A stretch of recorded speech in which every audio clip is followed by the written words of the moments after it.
Muhammad ibni Abdullah wa ala alihi wa sahbihi wa man tabi'ahu wa mawalah. Subhanaka la ilma lana illa ma 'allamtana innaka antal alimul hakim. Rabbi shrah li sadri wa yassir li amri wa hlul 'uqdatam min lisani yafqahu qawli. Man shalla subha fi jama'atin, siapa yang salat subuh berjamaah, fa ka'annama shallal laila kullah, dia dapat pahala seperti sholat sepanjang malam. Mudah-mudahan kita istiqomah sholat subuh berjamaah. Man shalla subha fi jama'atin, siapa yang sholat subuh berjamaah, kana fi zimmatillah, maka dia di dalam tanggungan perlindungan Allah subhanahu wa ta'ala. Ajarkan anak-anak kita yang sekolah di luar kota, jauh dari jangkauan kita, supaya dia selamat hari itu, selamat terus, supaya istiqomah sholat subuh berjamaah. Karena orang tuanya dari kampung sudah selalu mendoakan supaya selamat dari narkoba, selamat dari LGBT, selamat dari hipnotis, selamat dari penipu pembohong. Maka diantaranya sholat subuh berjamaah. Man sholat subha fi jama'atin, siapa yang sholat subuh berjamaah, summa qa'ada yadhkurullah, selesai sholat subuh dia tidak keluar masjid, duduk berzikir mengingat Allah, hatta tatlu asyams, sampai terbit matahari. Sholat subuh berjamaah, duduk dalam masjid sampai terbit matahari. Terserah mau baca Quran, mau bertasbih, mau bertahmid, mau bertakbir, mau bertahlil, mau bersolawat, terserah, yang penting duduk dalam masjid. Kalau ada ustadz buat pengajian sampai jam berapa? Hatta tatlu asyams, sampai terbit matahari. Setelah terbit matahari, summa yusalli rak'ataini, sholat sunat 2 rakaat. Niatnya sholat sunat isyraq. Terbit matahari isyraq pakai qaf. Terbit matahari syuruq, sholatnya namanya isyraq. Kalau pakai kaf isyraq syirik, na'udzubillah. Kalau pakai kaf isyraq terbit matahari. Siapa yang sholat subuh berjamaah, duduk berzikir mengingat Allah sampai terbit matahari, sholat sunat 2 rakaat, kanat lahu ka ajri hajjatin wa umrah, dapat pahala seperti haji dan umrah. Tamah, tamah, tamah, sempurna, sempurna, sempurna. Hadisnya tidak ada ikhtilaf antar ulama, statusnya hadithun hasan. Hadis paling tinggi sahih, di bawah sahih hasan, di bawah hasan dhaif. Hadis dhaif yang bermasalah. Untuk dasar hukum tak bisa, untuk dalil akidah tak bisa, tapi kalau untuk fadail a'mal bisa. Adapun hadis hasan tak ada ikhtilaf antar ulama, ada dalam kitab Sunan At-Tirmidzi. Maka subuh ini kita sholat subuh berjamaah, menunggu terbit matahari, kita majelis taklim, majelis ilmu. Kalau tidak ada ustadz, terserah berzikir, baca Quran. Dalam manaqib Ibnu Taimiyah disebutkan, beliau habis sholat subuh berjamaah, duduk di masjid, matanya memandang ke atas, membaca Al-Fatihah berulang-ulang sampai terbit matahari.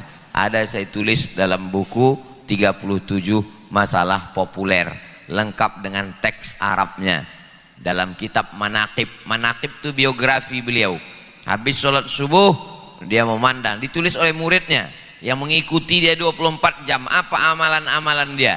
Di antara amalan dia adalah habis sholat subuh dia melihat ke atas, membaca Al-Fatihah terus sampai terbit matahari.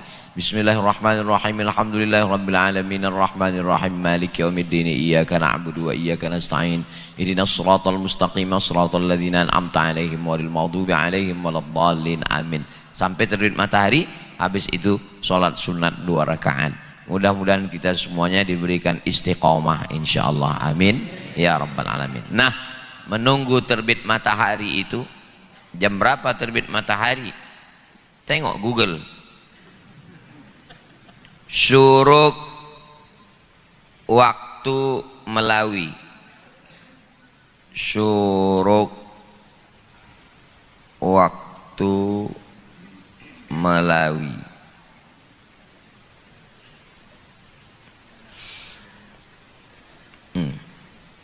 Google pun tak tahu berapa syuruk Malawi.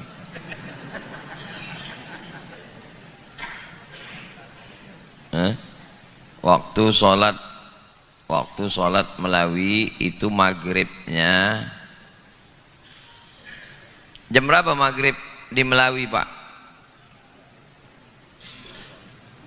Maghrib subuh terbit jam 5.38 terbit.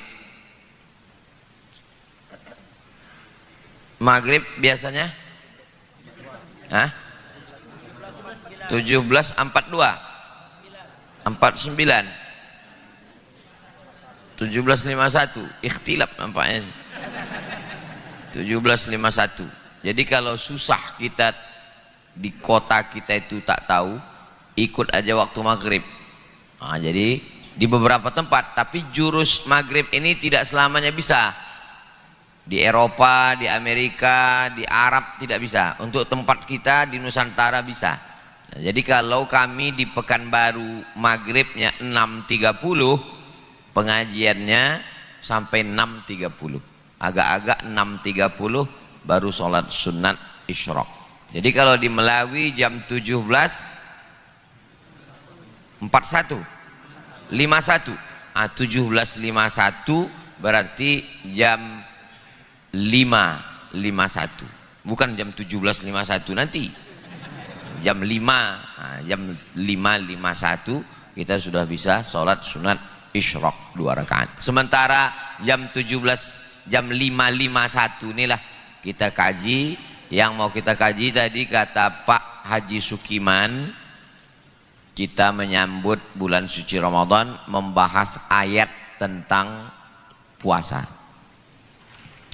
Yang sama-sama kita hormati Bapak Bupati Melawi, tokoh masyarakat Kalimantan Barat Bapak Haji Sutarmiji, pengurus Muhammadiyah Kabupaten Melawi, pengurus takmir Masjid Muhammadiyah Ibnu Taimiyah, Sayyidi Al-Habib Al-Idrus beserta para alim ulama, Bapak Ibu hadirin hadirat jamaah fardhu subuh semuanya, mudah-mudahan kita selalu mendapat rahmat dan ridha Allah Subhanahu wa taala. Amin ya rabbal alamin.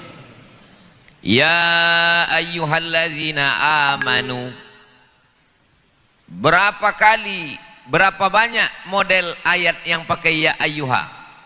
Ya ayyuhan nas, ya ayyuhal kafirun, ya ayyuhalladzina amanu, ya ayyuhal muddatsir, ya ayyuhal muzammil, ya ayyuhan nabiyyu jahidil kufar wal munafiqin, ya ayyuhar rasulu balligh ma unzila ilaika min rabbik fa illam taf'al fama ballaghta risalatahu wallahu ya'lamuka minan nas, ya ayyatuhan nafsul mutmainnah, ya Yahya khudhil kitaba biquwwah, ya Adam uskun anta wa zawjukal jannah.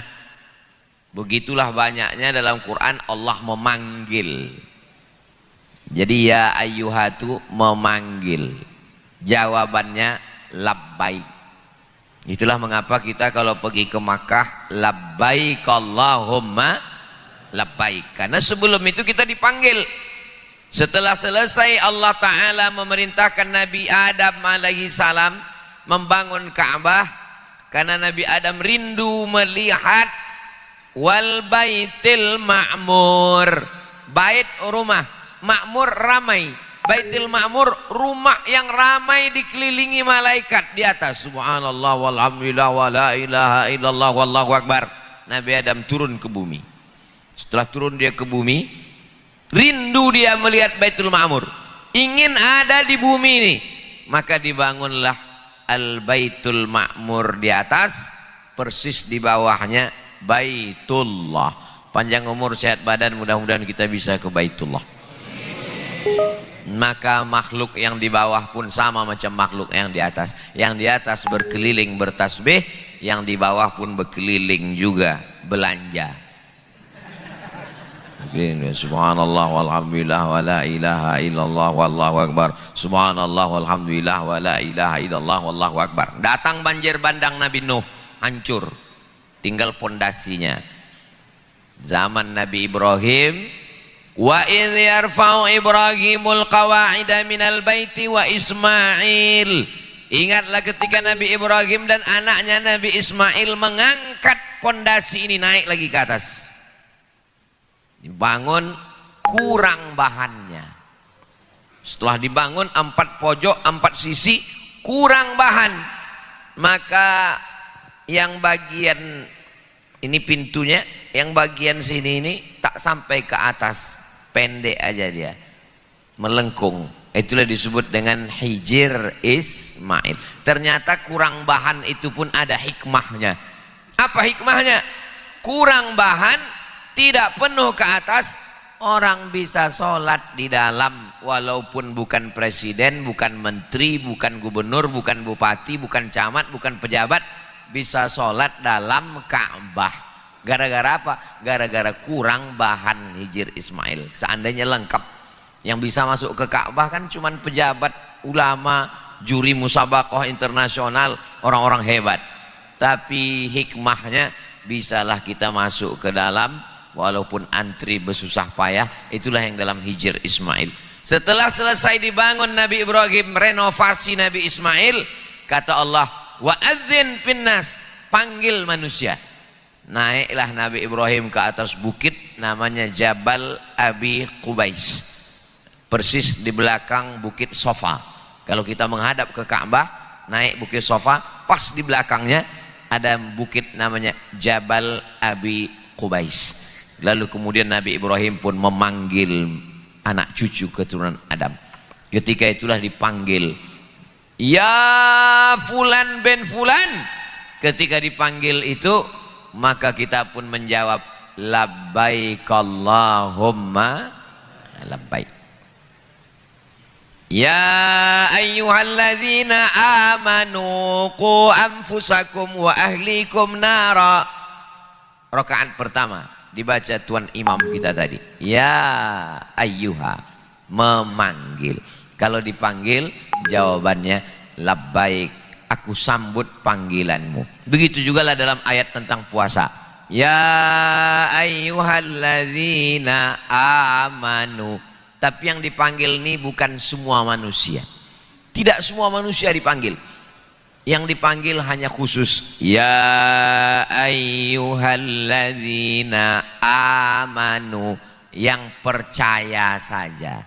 Yang tak percaya tidak masuk dalam undangan.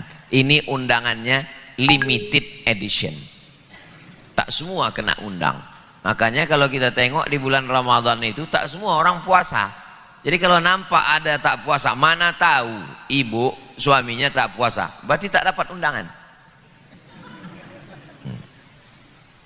Bapak pun yang tak puasa ada jawaban. Kalau ditanya istrinya, kau tak puasa? Mohon maaf dek, abang tak dapat undangan.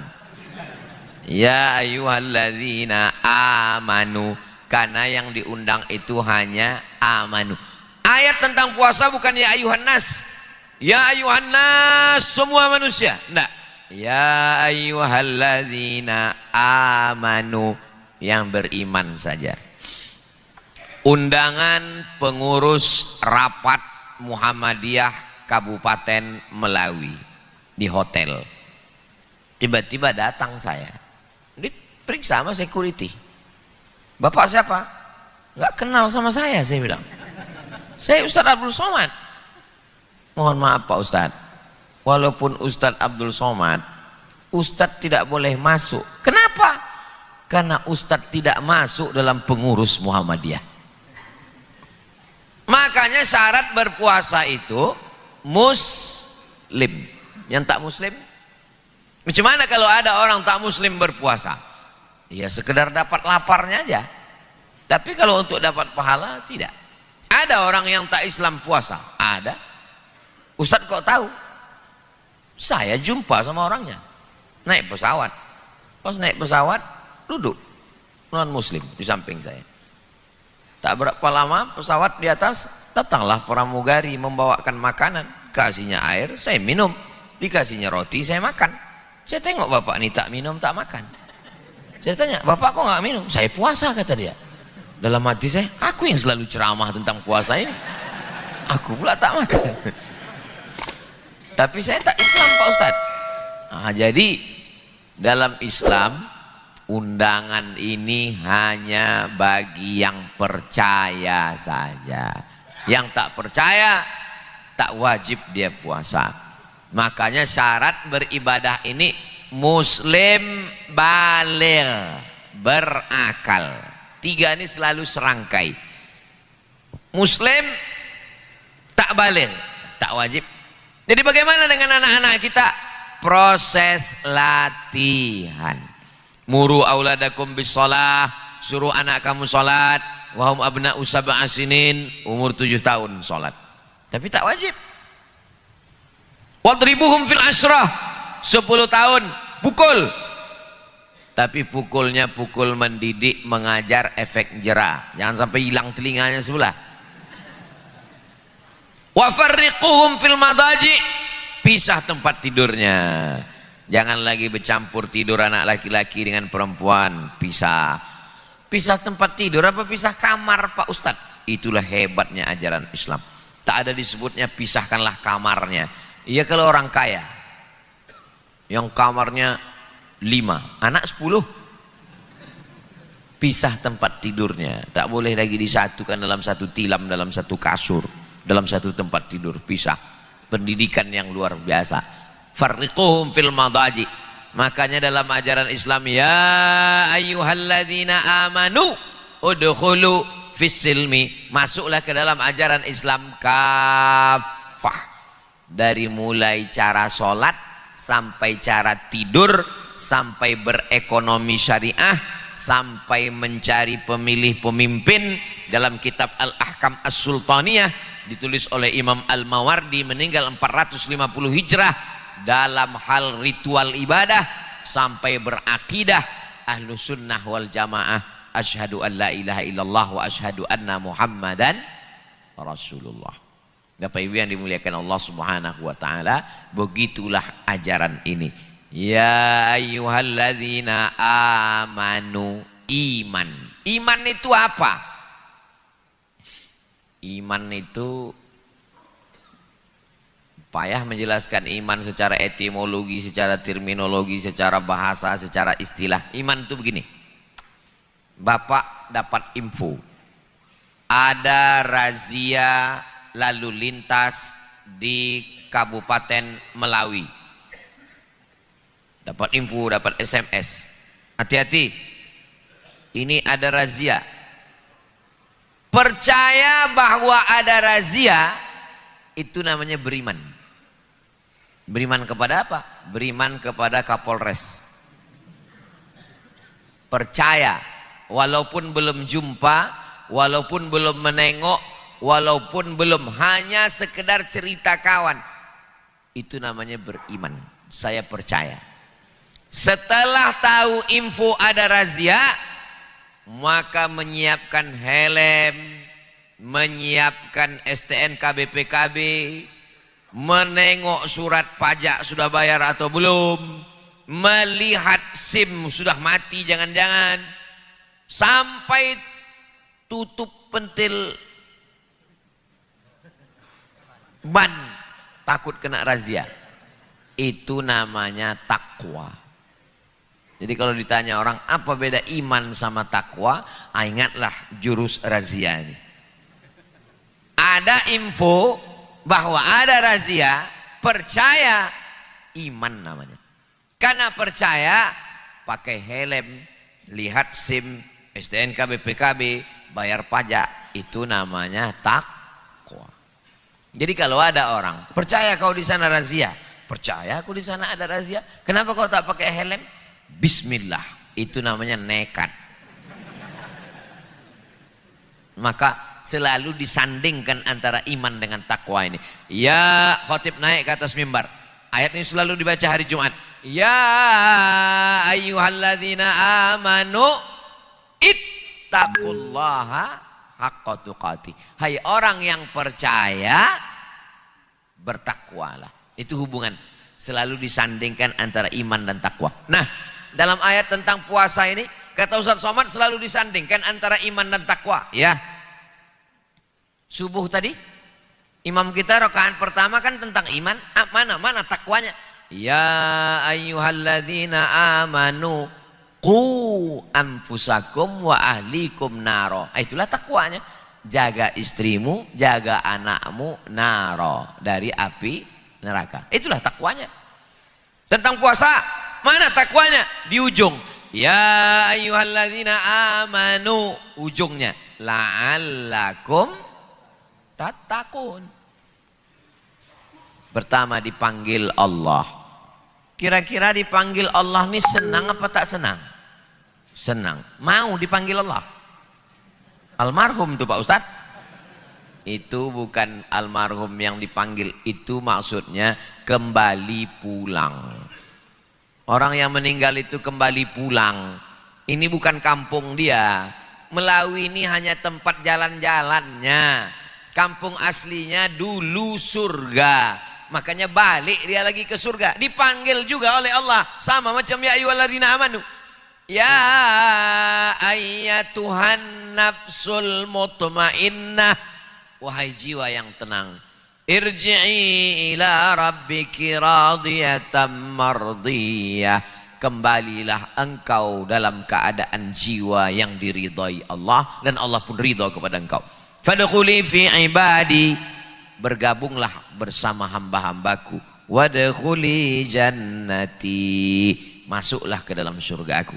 Makanya kalau ada orang yang sedih, jangan habiskan air matamu menangisi keluargamu yang sudah pulang. Tapi habiskanlah air matamu menangisi keadaanmu yang nanti akan kembali kepada Allah bagaimana. Orang yang sudah meninggal itu tiga. Pertama, sudah merasakan sakaratul maut. Kedua, sudah menengok malaikat maut. Ketiga, sudah husnul khatimah. Doa kita insyaallah. Amin. Kita menengok malaikat maut belum, sakratul maut belum, husnul khatimah belum jelas. STJ, status tak jelas. Makanya kita selalu berdoa, Allahumma khtilim lana bi husnil khatimah. Dipanggil Allah Subhanahu wa taala ya ayyuha, dan yang dipanggil itu khusus alladzina amanu, yang percaya. Pernah menengok surga? Tidak, tapi percaya. Pernah menengok neraka? Tidak, tapi percaya. Pernah menengok malaikat yang mencatat amal? Tidak, tapi percaya. Puncak dari segala yang gaib adalah Allah Subhanahu wa taala. Pernah menengok Allah? Tidak, tapi percaya. Yang percaya itu menurut ahlu sunnah tiga. At-tasdiqu bil qalbi, percaya di hati. Wal iqraru bil lisani, dinyatakan dengan lidah. Wal amalu bil arkani, diamalkan dengan anggota tubuh. Itulah iman menurut ahlus sunnah wal jamaah. Lawan daripada ahlus sunnah wal jamaah ahlud dhalalah, Syiah, Khawarij, Murji'ah, Qadariyah, Jabariyah, Mu'tazilah, dan aliran-aliran. Tiga. At-tasdiqu bil qalbi, percaya dalam hati. Hati dulu. Setelah percaya dalam hati, wal iqraru bil lisani, diucapkan dengan lisan, disaksikan jamaah, dibimbing oleh imam. Selesai sholat Jumat ini, Bapak Ibu jangan pulang dulu, karena ada jamaah kita mu'alaf mau masuk Islam. Apakah saudara percaya kepada Allah? Percaya dalam hati. Mau bersyahadat? Mau. Kenapa masuk Islam? Mau nikah Pak. Asyhadu an la ilaha illallah, asyhadu anna Muhammadar Rasulullah, diikrarkan dengan lisan. Kenapa mesti diikrarkan dengan lisan? Karena kalau dia cuma dalam hati, tinggal di rumah bapak ibunya, mati dia, bagaimana kita mengurus menyelenggarakan jenazahnya?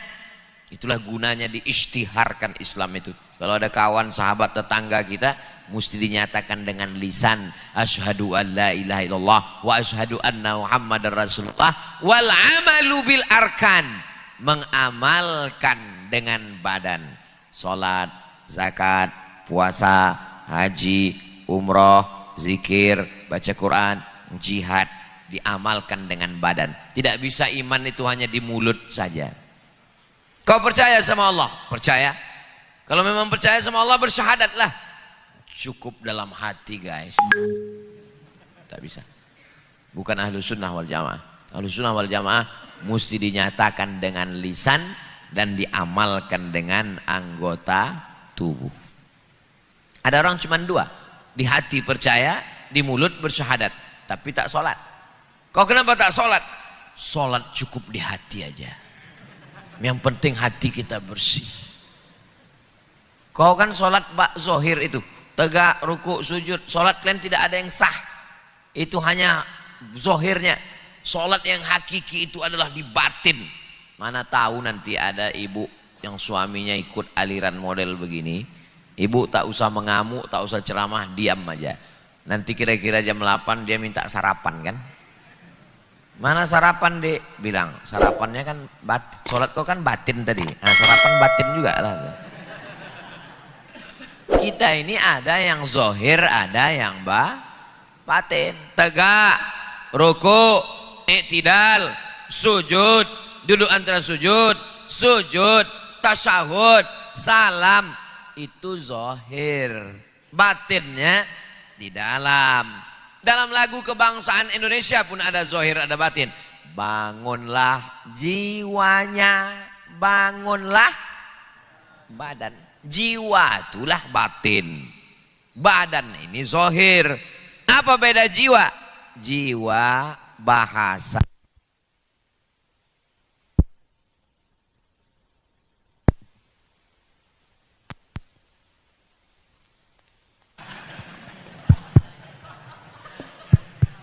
Jiwa bahasa Indonesia.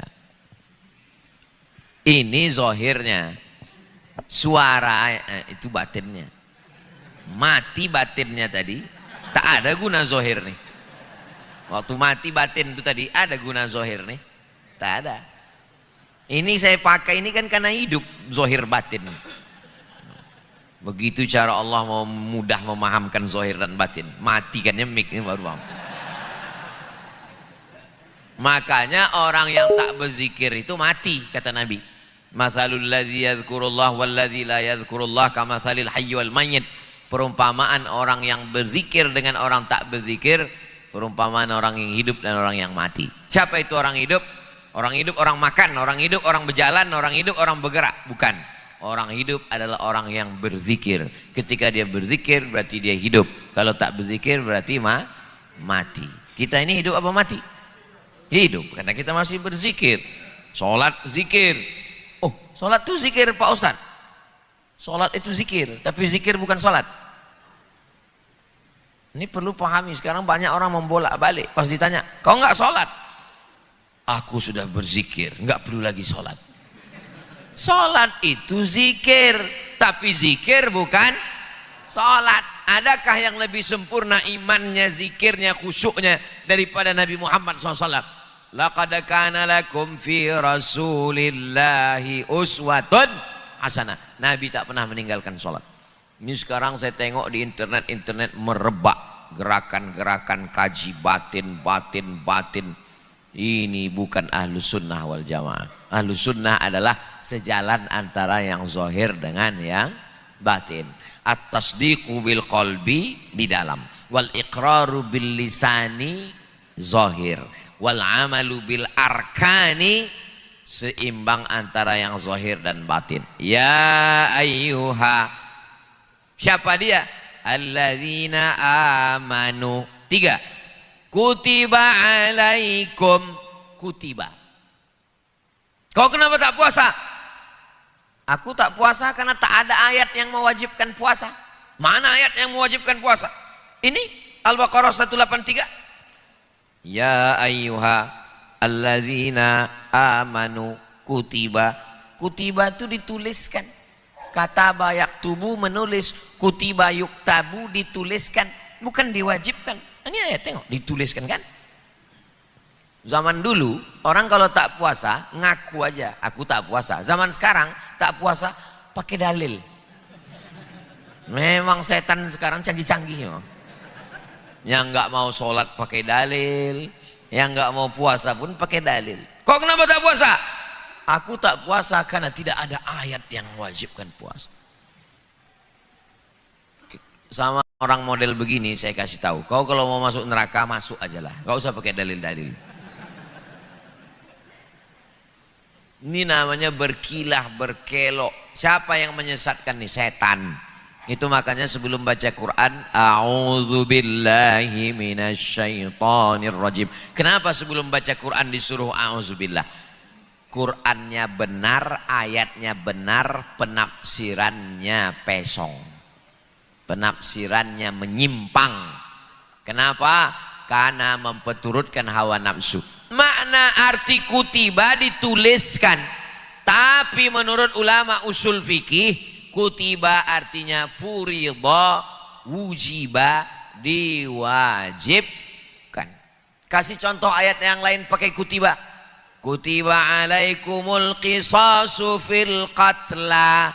Diwajibkan kamu menerapkan hukum qisas dalam hal bunuh membunuh. Al hurru bil hurri wal abdu bil abdi wal unsa bil unsa. Kalau laki-laki merdeka dibunuh, maka dibalas juga laki-laki merdeka. Nyawa dibalas dengan nyawa. Tidak halal menghilangkan nyawa orang kecuali melakukan 3. Nyawa bapak haram dihilangkan. Nyawa Abdul Somad haram dihilangkan kecuali melakukan 3. Pertama, an-nafsu bin nafsi, membunuh. Orang yang membunuh dihukum bunuh. Yang kedua, as-sayyibuz zani, orang yang berzina sudah menikah. Kalau belum menikah cambuk 100 kali. Kalau sudah menikah ditanam badannya setengah, dilempar batu sampai mati, halal darahnya. Yang ketiga, at-tariku lidinihi, murtad. Orang yang murtad maka halal darahnya, boleh dibunuh menurut hukum Islam. 3. Jadi dalam ajaran Islam ini ada hukum yang dituliskan dengan bunyi kata kutiba, walaupun secara tertulis dituliskan. Maksud dituliskan di situ adalah diwajibkan. Kalau perintahnya kuat, wajib. Perintahnya tak kuat, sunnah. Larangannya kuat, haram. Larangannya tak kuat, makruh. Tak disuruh, tak dilarang, mubah. 5 hukum taklifi. Yang 5 ini jangan dirubah.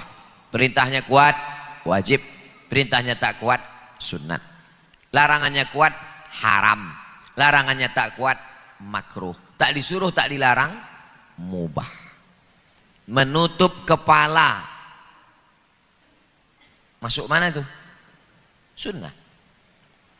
Karena tak ada ayatnya kuat, perintah kuat. Ya ayyuhalladzina amanu, pakailah kopiah. Tak ada. Lalu kenapa menutup kepala kita? Sunnah. Karena Nabi sallallahu alaihi wasallam menutup kepala. Cara menutupnya, Nabi pakai sorban. Bapak pakai ghutrah. Kalau dililitkan namanya imamah.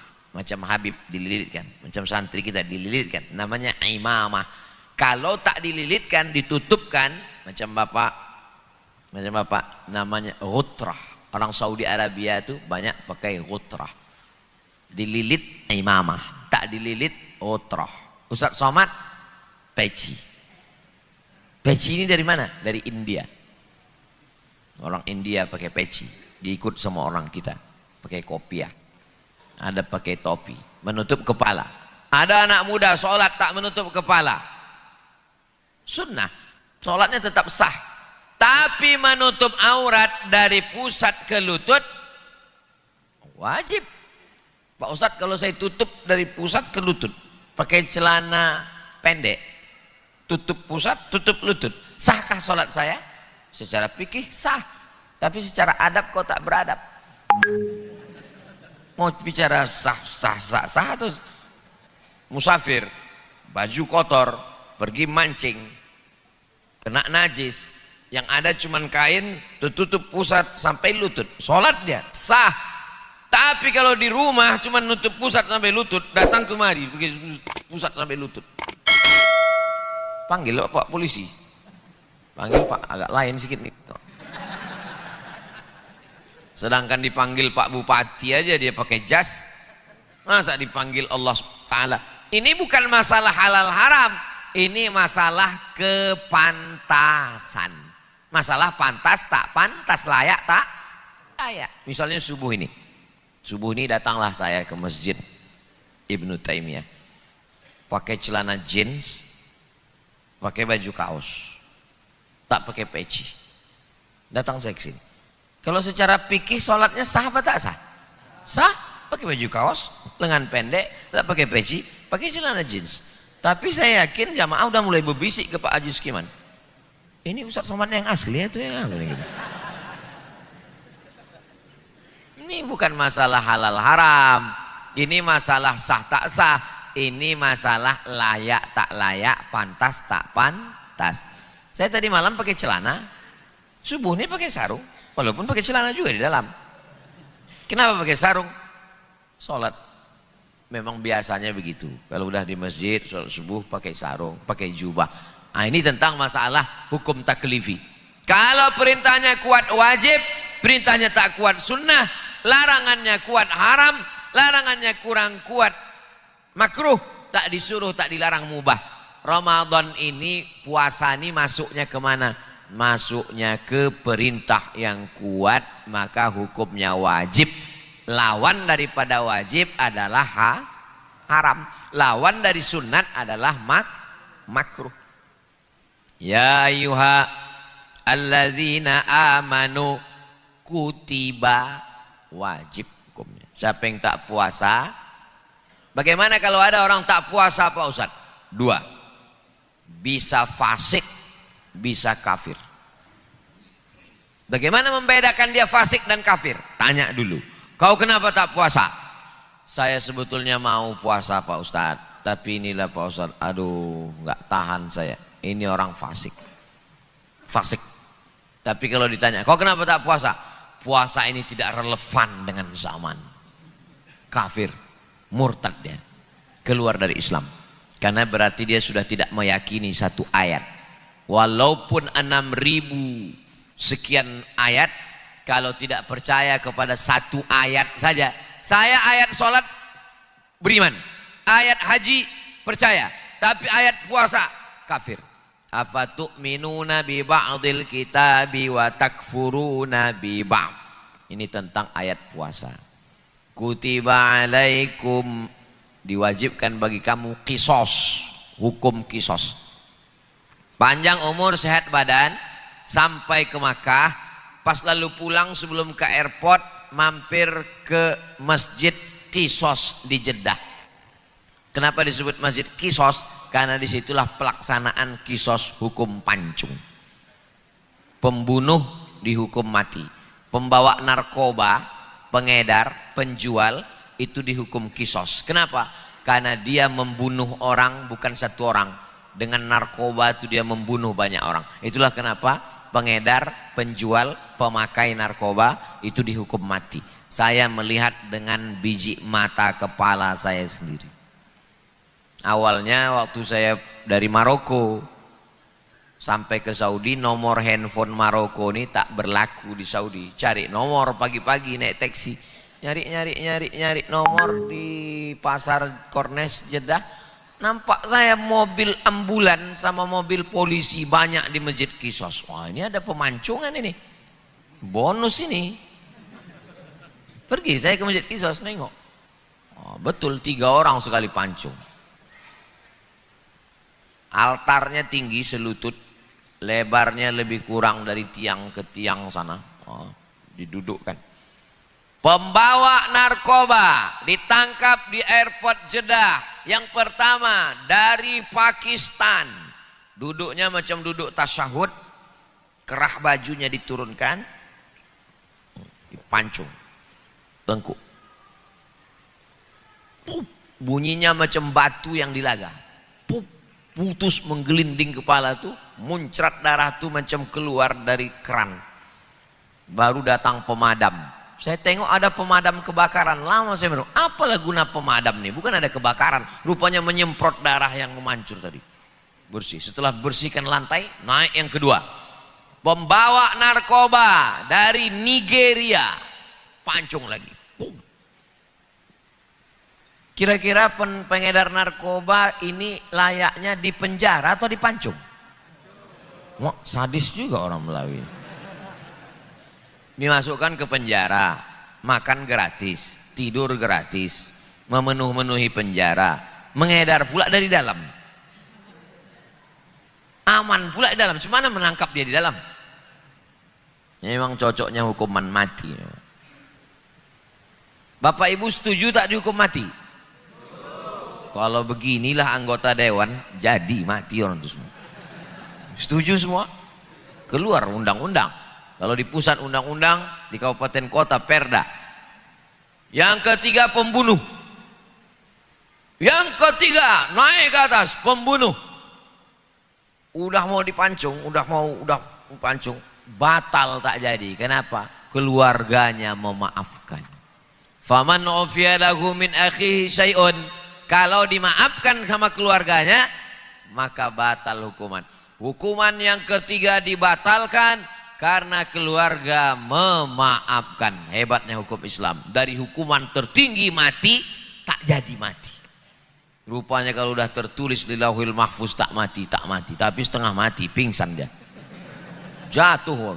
Jatuh. Jadi Pak Ustadz, kalau keluarga memaafkan, tidak jadi hukum mati. Membayar 1000 dinar. 1 dinar itu duit logam, duit emas 4,25 gram. 4,25 gram 4.250.000 kali 1000, 4.250 juta. Kalau orang kita lah itu ditanya, kau mau mati atau denda? Mati aja lah gitu deh.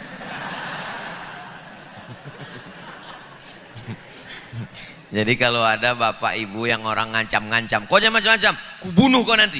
Tanya dia, udah ada duit kau 4.250 juta? Kalau ada, bunuh lah. Nah. Jadi masalah hukum puasa dengan hukum kisos sama bunyi ayatnya kutiba. Satu lagi yang pakai kutiba, meninggalkan wasiat sebelum mati. Kutiba alaikum idza hadara ahadakumul maut antaraka khairanil wasiyah. Wajib meninggalkan wasiat sebelum mati. Ayat ini sebelum turun ayat warisan.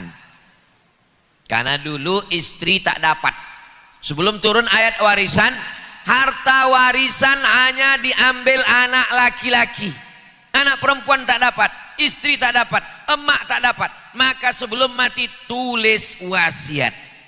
Wasiat tidak wajib lagi setelah turunnya ayat warisan. Istri dapat 1/4 kalau tak ada anak. Kalau ada anak dapat 1/8. Ibu-ibu, jatah kalian 1/4. Hitung-hitung dari sekarang.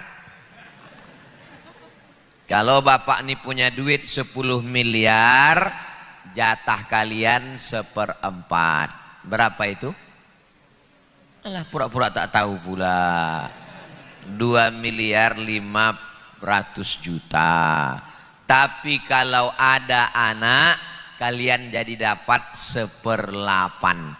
Itulah hebatnya perempuan. Padahal anak ini kan setelah lahir mengurangi jatah dia kan. Tapi belum pernah lagi ada orang Islam lahir anak dicekiknya. Daripada kau mengurangi jatahku, matikanlah kau. Dikandungnya, disusukannya, dipeluknya, disayanginya. Padahal anak ini mengurangi warisan. Hai anak-anak, sayangnya emak kalian sama kalian. Padahal kedatangan kalian tuh mengurangi jatah dia. Jatah belanja berkurang, jatah warisan pun berkurang. Ya ayyuhalladzina amanu, ya ayyuha alladzina amanu, kutiba alaikum 4 as-siyam. Apa siam ini? Siam ini adalah imsak. Makanya di jam itu biasanya ada 5. Subuh, zuhur, asar, maghrib, isya, imsak. Imsak itu apa? Imsak artinya menggenggam. Imsak ini menggenggam. Amsaka yumsiku, imsak, menggenggam. Apa yang digenggam? Digenggam batang leher tak lewat nasi uduk, ketupat, gulai, ayam penyet, ayam mati, ayam hutan, ayam pop, tak lewat. Digenggam mata tak menengok apa-apa, digenggam telinga tak mendengar apa-apa.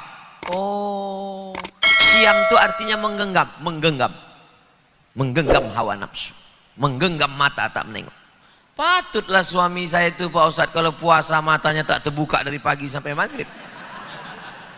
Itu rupa yang diamalkannya. Maksud menggenggam mata tidak menengok yang haram-haram. Rupanya kalau di luar puasa boleh menengok yang haram, tak boleh. Di saat puasa, kam min shaimin, berapa banyak orang yang puasa laisa lahu min siyamihi, tak dapat apa-apa dari puasanya illal ju', hanya lapar saja karena memperturutkan biji mata. Ditahan mata, ditahan telinga, ditahan hati, ditahan lidah, ditahan tangan, ditahan kaki, namanya imsak. Siam, imsakun nafsi anil mahzurati, menahan hawa nafsu dari semua yang membatalkan puasa. Min tulu'il fajri, dari terbit fajar azan subuh, ila ghurubis syamsi, sampai tenggelam matahari, namanya imsak. Tapi imsak tuh Pak Ustadz 10 menit sebelum azan. Imsak yang 10 menit sebelum azan itu tidak ada di Maroko, tidak ada di Mesir. Maroko itu mazhabnya Maliki. Kami di Maroko kalau puasa makan aja terus, makan, minum teh, makan, kawan yang merokok, makan sampai azan. Allahu Akbar, Allahu Akbar, mulut penuh. Barulah saya paham hebatnya mazhab Syafi'i yang diterapkan di Indonesia, ada namanya imsak. Tidak pernah terjadi di tempat kita ada azan mulut berisi. Kenapa? Karena 10 menit sebelum azan orang sudah tapi imsak itu belum start, itu hanya lampu kuning. Makna lampu kuning itu apa? Kalau dalam keadaan tenang berhentilah, tapi kalau terlambat gaslah sekencang-kencangnya. Mohon maaf Pak polisi, ini tidak berlaku untuk lalu lintas. Ini imsak ini maksudnya. Maksudnya kalau kebetulan bangunnya malam tuh letih, pas bangunnya pas bunyi sirine imsak, bangun. Jangan sampai tak makan. Pergi ke dapur, ambil nasi, sambal belacan, gulai, blender. Karena tak sempat mengunyah lagi kan. Ambil pipet, niat puasa. Itu belum, nanti pas azan subuh, ketika azan berkumandang. Bagaimana kalau orang sedang minum?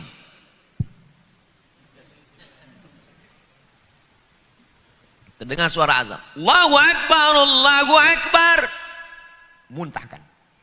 Kalau ditelannya batal puasa. Kata ustadz kami, kalau sedang masuk air mulut selesaikan. Hadisnya 2. Hadis yang satu mengatakan falyaqdi, selesaikan. Azan zaman dulu, waktu Allahu Akbar tuh masuk waktunya pas hayya 'alas shalah. Allahu Akbar, Allahu Akbar, belum masuk waktu. Masuknya waktu nanti pas hayya 'alas shalah. Itulah maka ada orang yang mengatakan kalau kau sedang ada makanan telan aja karena waktunya belum masuk. Tapi kita sekarang ketika Allahu Akbar tuh waktu udah masuk atau belum? Belum. Hari Jumat kan ada masjid yang pakai azan pertama sebelum masuk waktu. Subuh kan ada masjid yang azan pertama sebelum masuk waktu. Tengok dulu azan yang mana. Ada 3 azan yang belum masuk waktu. Yang pertama, masjid yang pakai azan 2 kali, azan pertama yang dia pakai belum masuk waktu. Yang kedua, subuh yang azannya 2 kali, azan pertama yang belum masuk waktu. 3, azan handphone. ada bagaimana sesuatu asal ditelepon orang berbunyi azan. Jangan pakai nada dering azan. Kenapa? Satu, membingungkan orang waktu sholat, apalagi nanti pas Ramadan banyak berbuka gara-gara itu. Yang kedua, karena kalau kau pakai nada deringnya azan pas di WC, berbunyi dia Allahu Akbar dalam WC, berdosa yang punya handphone. Handphone tak berdosa karena dia tak balik dan tak berakal. Yang berdosa yang punya handphone. Jangan pakai suara qori. Bismillahirrahmanirrahim, berbunyi dalam WC, berdosa yang punya handphone. Nah, ini tampaknya sepele tapi penting. Menahan hawa nafsu dari mulai azan subuh sampailah maghrib. Allahu Akbar, Allahu Akbar. Puasa 3 level. Level yang awam, tahan makan, tahan minum. Mata tak ditahan, telinga tak ditahan. Yang agak tinggi sedikit, tahan mata, tahan telinga, tapi hati tak ditahan. Yang paling tinggi, inilah VVIP, very very important person. Dari mulai makan, minum, mata, telinga, sampai hatinya pun ditahan, hanya berzikir kepada Allah Subhanahu wa taala. Mudah-mudahan kita menuju puasa yang sempurna itu insyaallah. Ya ayyuha alladzina amanu kutiba alaikum siyam 5 kama kutiba alal ladzina min qablikum, sebagaimana diwajibkan pada orang-orang sebelum kamu. Loh, jadi orang sebelum kita ini ada puasanya Pak Ustadz? Ada, bahkan puasanya lebih berat. Bagaimana puasanya? Tengok dalam Quran, inni nazartu lirrahmani sawma, saya bernazar puasa, walan ukallima liyauma insiya, saya tidak akan bicara. Puasa mereka lebih berat karena tidak hanya tahan makan, tahan minum, tapi tahan bicara. Berat ini. Uhilla lakum lailatas siyamir rafatsu ila nisaikum, dihalalkan bagi kamu pada malam puasa melakukan hubungan kelamin dengan istri kamu. Loh, kok bunyi ayatnya dihalalkan? Karena sebelum kita dulu puasanya berat, dari siang sampai malam. Sedangkan kita lebih ringan. Siang tak puasa, malam boleh. Jadi Pak Ustadz, saya boleh berhubungan? Ada jamaah ini nanya, jadi saya malam boleh berhubungan? Saya bilang boleh, tapi saya belum nikah Pak Ustadz. Sama siapa kau berdua? Jadi puasa mereka dulu lebih berat, tahan makan, tahan minum, tahan bicara, tahan hawa nafsu, sampai malam pun tidak. Sedangkan kita ngomong boleh, tapi yang baik-baik saja. Berhubungan pada malam boleh sampai azan subuh. Nah, ini semua adalah keringanan. Jadi kalau ada orang mengatakan berat kali lah puasa kita ini, kau belum tahu orang zaman dulu lagi lebih berat lagi. Kau mau orang dulu apa orang sekarang? Aku orang akan datang aja lah. Yang manusia zaman sekarang ini kalau dikasih pilihan dia mau milih yang paling ringan. Jadi jangan sangka puasa kita paling berat. Puasa kita ini sudah sangat ringan. Kama kutiba alal ladzina min qablikum, orang-orang sebelum kamu pun juga dulu berpuasa. Tujuan puasa untuk apa? Tengok ujung. La'allakum tattaqun. Kenapa puasa kita la'allakum tattaqun? Karena ada orang berpuasa supaya jin masuk ke badannya. Jin tak bisa masuk ke badan kita kalau kita kuat. Kapan jin masuk ke badan kita? Kalau kita lemah. Makanya perempuan yang kerasukan jin itu kapan? Ketika sedang dalam keadaan labil, meninggal anaknya, suami jauh, emosi terganggu jin. Atau belanja kurang bisa juga diganggu jin. Atau dalam keadaan sepi sendiri, atau dalam keadaan emosi tak stabil. Kalau kita sedang kenyang, sehat, tak mau diganggu jin. Makanya jangan sikit-sikit salah jin, sikit-sikit salah jin. Ini banyak ini ibu-ibu perempuan. Suami tak sembahyang, minta ruqyah sama ustaz. Ustaz, tolong ruqyah suami saya tak sembahyang. Pas di ruqyah tak ada respon. Biasa orang di ruqyah itu kan ada responnya. Mau ngamuk, menjerit, pas di ruqyah tak ada respon. Kata jin, aku tak ada ganggu dia. Ada kau ganggu dia jin? Kata jin enggak. Kenapa tak ganggu? Dia lebih parah dari aku lagi, kata jin. Jadi tidak semua.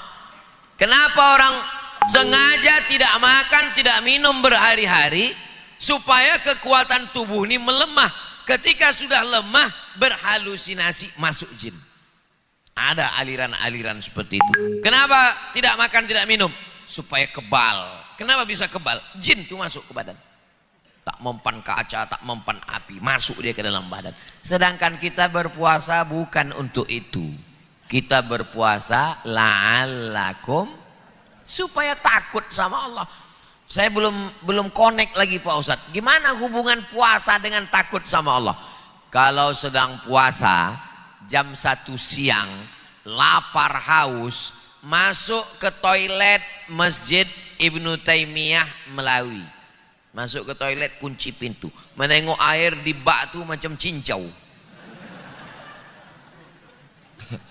Kunci pintu, tengok atap tak ada CCTV, ambil agak seteguk. Jangankan seteguk, kau masukkan kepala setengah bak. Pas mau keluar kering-keringkan bibir.